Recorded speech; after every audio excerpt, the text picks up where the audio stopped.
Welcome back to the deep dive.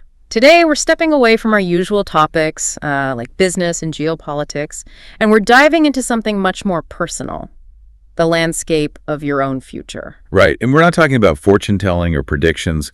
We've been looking at sources that really categorize and define the hopes and plans we all have. So what's our mission today? Well, the goal is to understand why we need both, why we need those huge life-changing aspirations, but also, the small everyday steps that keep us going. Okay, so to do that, we first need to be really clear on our language. When we talk about a dream today, what are we actually saying? We are definitely not talking about what happens when you sleep. No, not at all. A dream, for our purposes, is something you want very, very much for the future. It's a hope, but the defining feature here is that it's big. Exactly. It's the destination on your map. And what the sources show right away is that the scale of the dream, how big it is, doesn't really define how important it is. Right, because you can have these huge world-changing ambitions, but you can also have really simple ones. Like what? Like the simple but really satisfying desire to finally learn how to make perfect Italian-style pizza at home.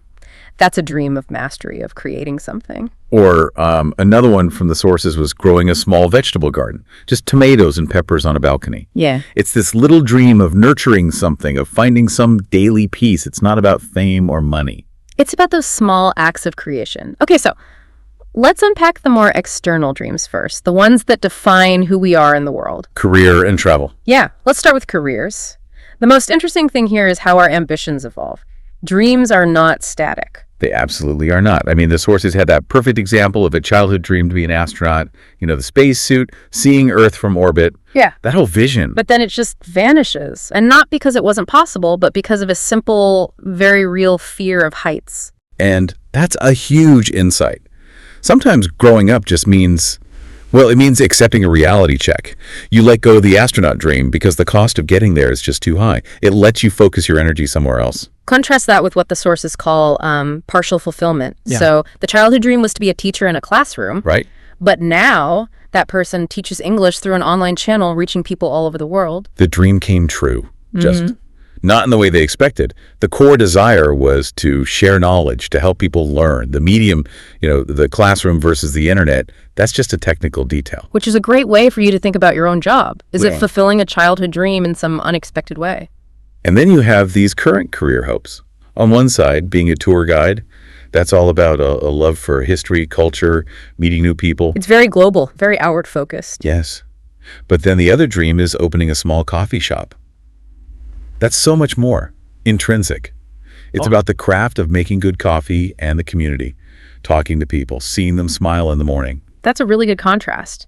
The tour guide wants to see the world, but the coffee shop owner, they want to build a little world. A third place for their community. One scales out, the other scales deep. And that leads us right into travel dreams, where you see that same kind of tension between aesthetics and adventure. Exactly. The aesthetic dream is visiting Japan to see the cherry blossoms. It's about witnessing fleeting beauty and, immersing yourself in the culture through food, sushi, ramen. And against that, you have the pure adventure dream, visiting Brazil, seeing the Amazon rainforest, the monkeys, the colorful birds. And then relaxing. Right. Swimming in the warm ocean at Rio de Janeiro. It's much more visceral, more sensory. But then the sources threw in that curveball. Oh, the Iceland one. Yeah, the dream of visiting Iceland just to see the northern lights. It shows our travel dreams aren't just about hot or cold climates. We're driven to see things that are magical. And the thing is, all these cherry blossoms, the Amazon, the northern lights, they all require a lot of planning, a lot of resources. They're big dreams. Right. And booking the flight or saving that first $1,000, that's your specific measurable goal. Perfect transition. So we've looked at the public-facing stuff, careers, travel. Let's shift gears now and look inward at the skills we want and the lives we hope to build. Okay, skill-based dreams. These are really about self-improvement, and they all demand discipline. Take learning the piano. The dream is to play beautifully, but the immediate steps. Finding a teacher, maybe just watching some videos online. Those are the goals. Then there's the salsa dream, which I loved because it's so vulnerable. The source acknowledged, I'm a bad dancer now, I'm shy, but the dream is to learn anyway.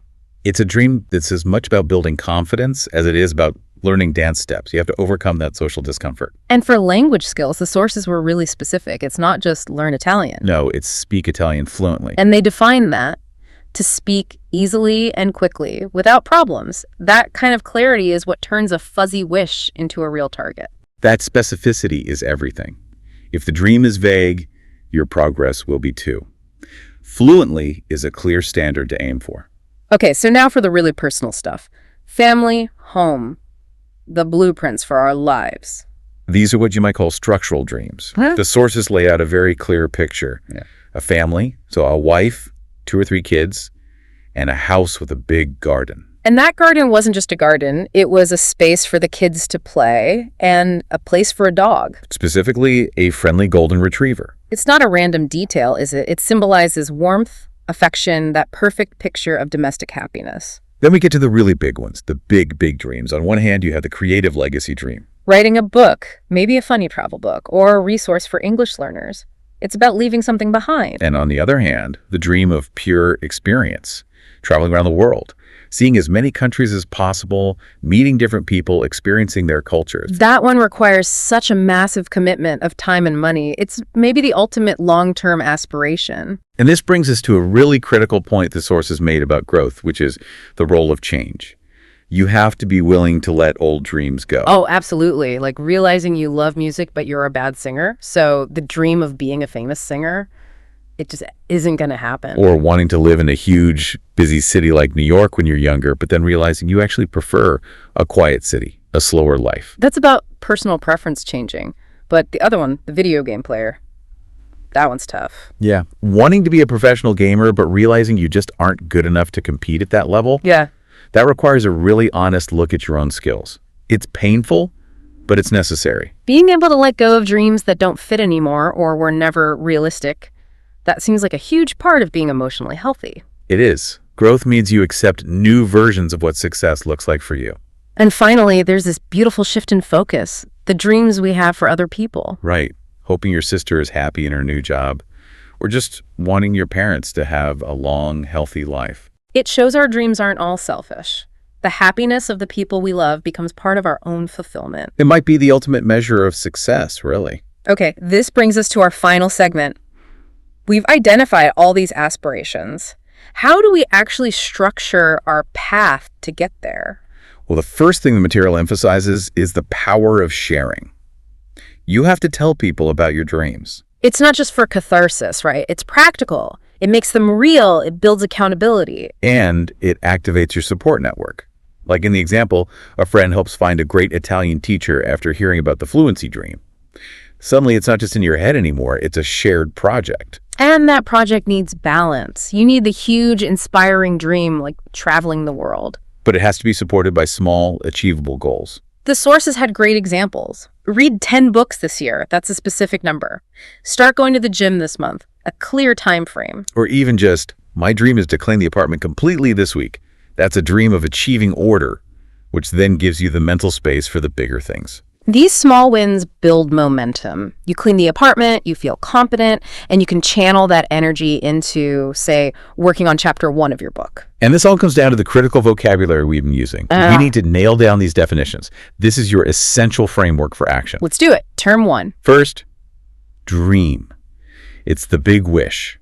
And remember, it can be a noun, my dream is to travel, or a verb, I dream of traveling. Okay, second term. Come true. That's the specific phrase for when the dream becomes reality. It doesn't just happen, it comes true. Third, and this one feels like the most important distinction. Goal. A goal is a specific, measurable target. It's a small step you take to get to the big dream. So if the dream is speak Italian fluently, the goal is learn 50 new Italian words this month. Goals have deadlines. They're concrete. Okay, fourth. Achieve. That's the verb for success. It implies work. You have to work hard to achieve your goals. And finally, the context for all of this. Future. The time that hasn't happened yet. Tomorrow, next year, 10 years from now. All of these dreams and goals exist in the future. Right. Let's put it all together with that synthesis sentence from the sources. It's the perfect blueprint. Let's hear it. My dream for the future is to be a chef. And my goal is to achieve this by going to cooking school so one day my dream will come true. See?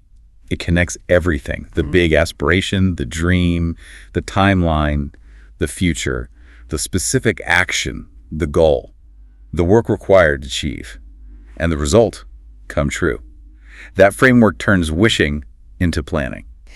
So we've covered the whole spectrum today, from perfect pizza and golden retrievers to writing a book and traveling the world. And we know dreams are supposed to change. That's part of growth. The key is to balance that big, inspiring dream with consistently achieving those small, specific goals. So we want to leave you with one final thought to bring this structure right into your life, since we've really hammered home that difference between a broad dream and a specific goal. Think about one long-term aspiration you have right now, the one that really gets you excited now.